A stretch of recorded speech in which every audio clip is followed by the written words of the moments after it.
আগে ছিল ভগবান।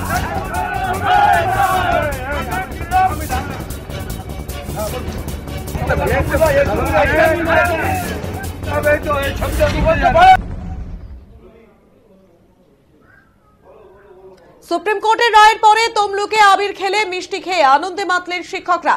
সুপ্রিম কোর্টের রায়ের পর তমলুকের শিক্ষকদের অবস্থান বিক্ষোভ মঞ্চে আবির খেলে মিষ্টি খাইয়ে আনন্দে মাতলেন শিক্ষকরা। হাইকোর্টের রায়ের পর তমলুকে অবস্থান বিক্ষোভ চলে দীর্ঘদিন। সুপ্রিম কোর্টের 26,000 শিক্ষকদের পুরো মামলা স্টে অর্ডার হয়ে যাওয়ার পর আনন্দে মিষ্টি মুখ করেন শিক্ষকরা এবং আবির খেলে আনন্দে মাতেন।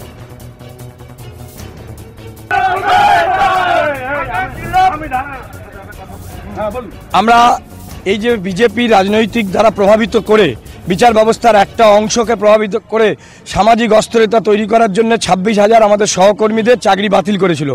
আর সুপ্রিম কোর্ট স্পষ্ট জানিয়ে দিয়েছে সেই 26,000-এর যে প্যানেল বাতিল, সেই প্যানেল বাতিল হবে না এবং প্রত্যেকে যাতে বেতন পাবে এবং তাদের রায় স্থগিতাদেশ দিয়েছে। অর্থাৎ আমরা যারা পশ্চিমবঙ্গ তৃণমূল প্রাথমিক শিক্ষক সমিতি এবং মাধ্যমিক শিক্ষক সমিতি গত 28 এপ্রিল থেকে তমলুকে অবস্থান এবং অনশন করছিলাম আমাদের সহকর্মীদের জীবন জীবিকার স্বার্থে, তাদের চাকরি বাঁচানোর স্বার্থে, এবং আমরা আজকে সেই প্রত্যাশিত রায় পেয়েছি।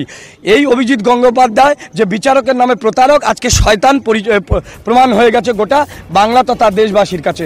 ফলে